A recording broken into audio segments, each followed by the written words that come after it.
Hey there. How much you pay or save for health insurance you get through the Affordable Care Act or ACA often comes down to one magic number, your modified adjusted gross income or MAGI for short. Get it right and you can slash your premiums, miss the mark, and you might lose thousands in subsidies, making your health insurance much more expensive. Let's simplify this together. Today, I'll show you how to easily calculate MAGI for the ACA and then go through an example for a couple that's retired early. And we'll talk about simple ways to keep MAGI in that sweet spot to get some great subsidies and potentially even cost sharing reductions, especially if you're retired early. And I've also created a free Excel template you can download to calculate your own MAGI and apply what you learn in this video. There's a link to it in the description. Now, for Affordable Care Act subsidies, think of MAGI as your adjusted gross income or AGI, plus just three types of income added back in. First, there's tax-exempt interest.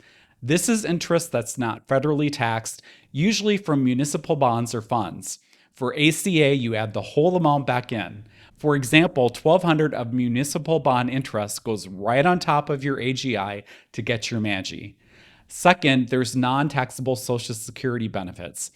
If you've started collecting Social Security benefits, say at age 62, before you're on Medicare, so you're getting health insurance through the ACA, this is the part of your Social Security that isn't taxed and is added back into your AGI to calculate your MAGI. For example, say you received $20K total in Social Security benefits, but only $5K was taxed. You would need to add $15K on top of your AGI to calculate your MAGI. Now, $20K per year is above average when claiming Social Security at 62. The average is closer to $16K, but it makes the math easier to follow. Third, we add back in any excluded foreign earned income. This won't apply to most, but this is any wages excluded from taxation thanks to the foreign earned income exclusion. For ACA, your full excluded amount counts. So if you excluded 30K, you add 30K back on top of your AGI to get MAGI. That's it. Just those three that can be potentially added to AGI to calculate your MAGI. So now that we know the three things that get added onto your adjusted gross income or AGI to get MAGI, let's make sure we understand what makes up AGI. First, AGI consists of income from these various sources. First, there's income from work, your hourly wages or salary if you're working for someone, or if you're self-employed, your self-employment profits after your expenses. Then there's any investment income. This consists of taxable interest you may have from savings accounts or CDs, for example, all dividends, and yes, even the qualified ones that get lower tax rates, and short and long-term capital gains. Then there's any retirement withdrawals if you're retired. This would be withdrawals from an IRA or 401k retirement accounts. And if you've done any Roth conversions, that converted amount is counted towards your AGI. Then finally, there is any other income you may have earned, such as rental or royalty income as examples. Then, now that you have added up your income sources, you're not done yet. To get to your final AGI, there are some deductions you can make, which will lower your AGI and therefore also your MAGI. Often, these are called above-the-line deductions or adjustments because they are subtracted from your total income before calculating your AGI. First, you can deduct any health saving account or HSA contributions as long, of course, that you are currently on an HSA eligible health insurance plan.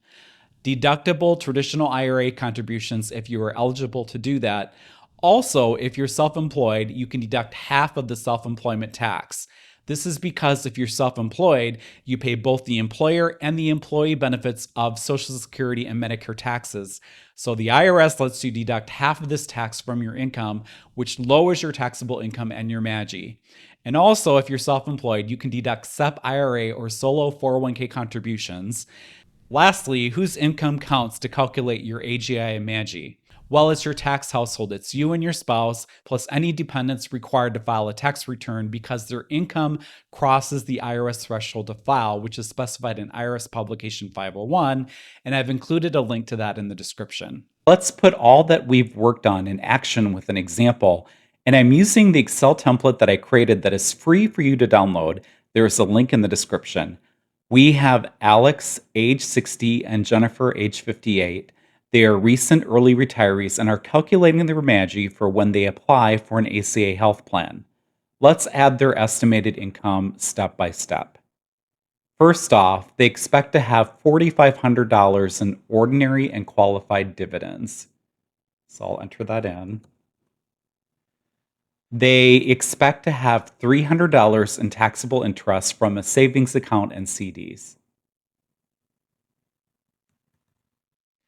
And as I'm entering this information, if you expect that a lot of these are going to be the same as they were last year when you're estimating your income, I've got comments in here where you can reference the previous year's 1040 to pull in some of this information.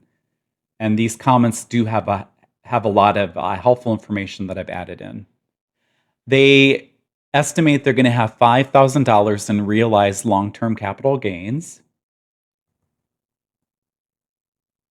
And they are planning to do a $20,000 Roth conversion from a traditional IRA. All right. And they will have no above the line adjustments that goes in this row here.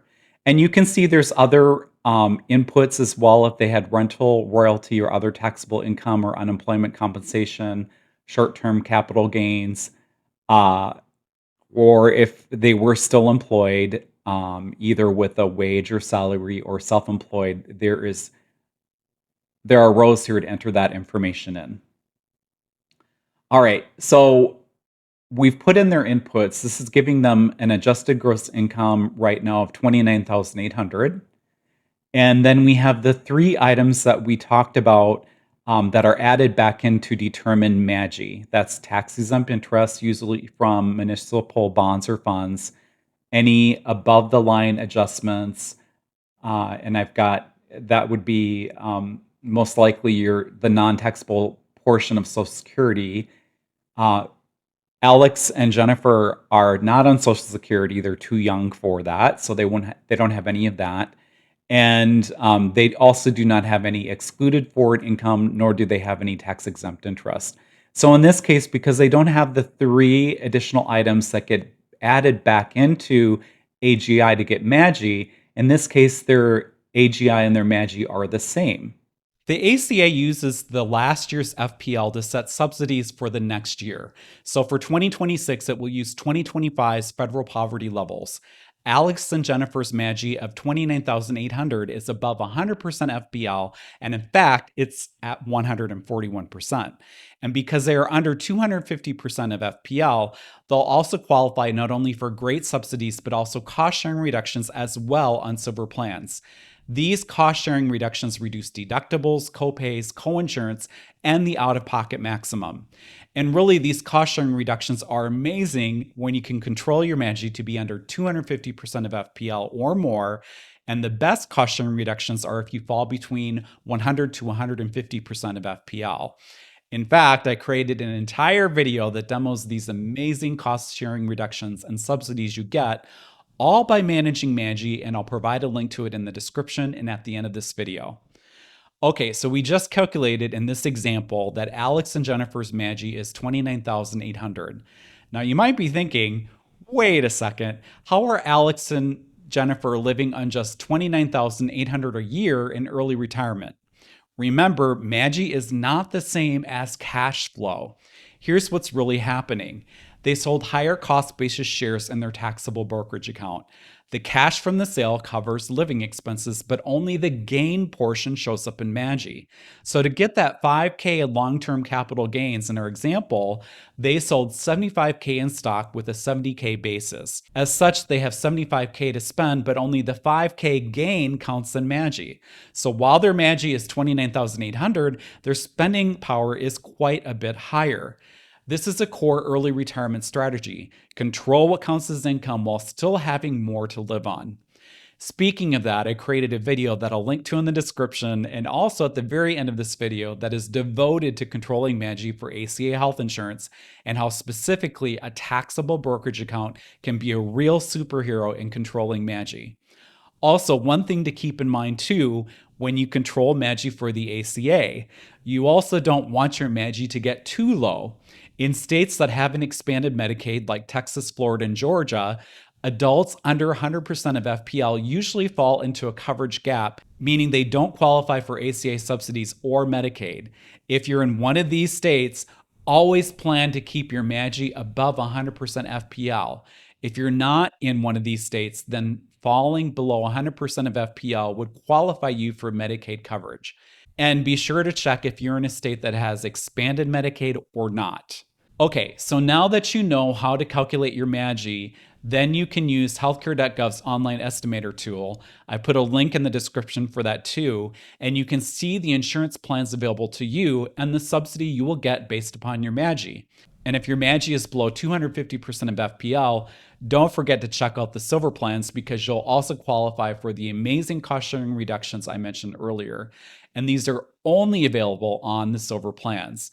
To use the estimator, you simply enter your zip code, ages, and estimated annual MAGI to preview premiums and cost sharing reductions. Remember, though, that the 2026 ACA plans typically show up starting November 1st, so before then, the tool will reflect this year, 2025. You may also be wondering, when I calculate my MAGI for the year for the ACA, I'm doing an estimate. So what if, in reality, it turns out I've over or underestimated MAGI? Well, at tax time, that's where IRS Form 8962 comes into play. When you file your taxes, this form is used to reconcile the MAGI you've estimated with your actual MAGI. You'll complete it using Form 1095A that's posted in your marketplace account from mid-January to February 1st, typically, and mailed by mid-February usually. This form shows the months you recovered and how much of a subsidy, also known as advanced premium tax credits or APTC, you received. And here's something a lot of people don't realize.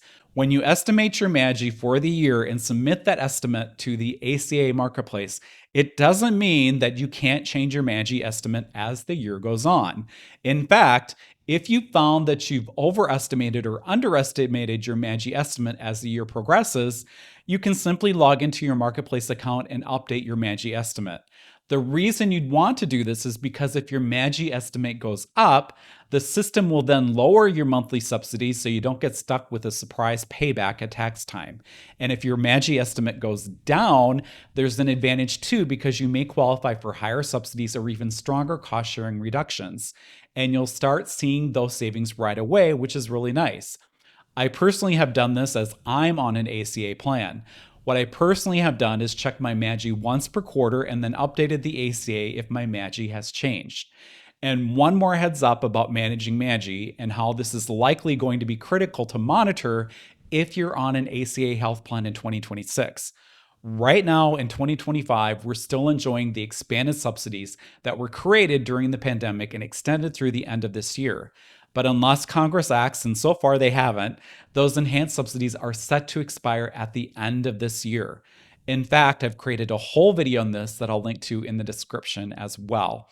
What this means is, starting in 2026, the old 400% FPL cap comes back.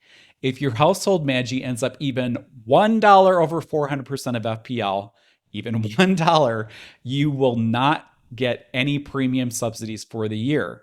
You'll also have to pay back any subsidies you already received when you file your taxes, which would not be fun to have that surprise when you file your taxes. So if you plan to be on an ACA plan in 2026, assuming the enhanced subsidies are going to expire at the end of this year, as it's not looking like Congress is going to extend them, it's going to be critical to monitor your MAGI throughout the year in 2026. Think of it as keeping your foot on the scale, making sure you stay within the band you're targeting so you don't risk losing thousands of dollars in subsidies. All right, so we've talked about a lot of things so far. I want to end with some smart MAGI management tips for early retirees. Now, you've got a few levers you can pull. Of course, if some of your retirement funding is from cash savings, maybe because at some point next year the market's down and you're avoiding sequence of returns risk by pulling from savings while it's down, that money has no impact to MAGI. When you need to sell some investments to fund your retirement, focus on the lots where there's little or no gain first. Basically, where the price you paid, your basis, is close to what you're selling it for. That way you get the cash without creating a lot of taxable income. You can also use tax loss harvesting, selling investments at a loss to offset gains. Because if your losses exceed your gains, you can deduct up to 3K net capital losses against ordinary income each year. Just watch out for the IRS wash sale rules. A wash sale happens if you sell an investment at a loss and then buy the same or a substantially identical investment within 30 days before or after. The IRS won't let you claim that loss right away. Now, dividends are something you'll want to be aware of because all dividends count towards MAGI. Qualified, non-qualified, doesn't matter. So if you're trying to stay under a certain subsidy threshold, you might lean towards funds that don't throw off a lot of distributions. There are also reduction levers you can use. Things like contributing to an HSA, a deductible IRA, a SEP IRA, or solo 401k if you're self-employed, and even the self-employed health insurance deduction. All of these lower your AGI and therefore your MAGI. With Roth accounts, here's the key difference. Roth conversions increase your MAGI by the taxable amount, so you want to time those carefully if you're targeting subsidies. But if you're taking qualified Roth withdrawals, meaning you're at least 59 and a half and your Roth has been open for 5 years or more, those do not hit AGI or MAGI. That makes them a great tool for pulling in extra cash without jeopardizing subsidies. And one last point, don't think municipal bonds are a loophole. Even though the interest is tax exempt for regular taxes, it still gets added back when you calculate MAGI for ACA. So they don't help here. Remember, that was one of the 3 items we talked about at the beginning of this video that gets added back to AGI to get MAGI. So that's it. Hopefully by watching this video, you know how to calculate your MAGI for ACA purposes, and not only that, have a lot of great ideas of how you can manage it in early retirement to get subsidies and cost sharing reductions, as well as a heads up about 2026. And don't forget to download the free Excel template you can use to calculate your MAGI and apply what you've learned in this video. There's a link to it in the description. And if you're serious about early retirement, download my free 12 must-do steps to retire sooner and smarter. It's a checklist that offers a quick, practical guide to retiring early. And lastly, don't forget to like and subscribe if you found this information helpful and want to see more videos like this, and post a comment. I'd love to hear from you. And when you're on the go, Early Retirement Roadmap is available as a podcast wherever you get your podcasts. And go to MikeUpland.com for all of my media in one place. And check out these videos I mentioned in this video. Thanks for watching, and until next time, this is Mike Upland, early retiree last year at the age of 55. Take care and make the most of today.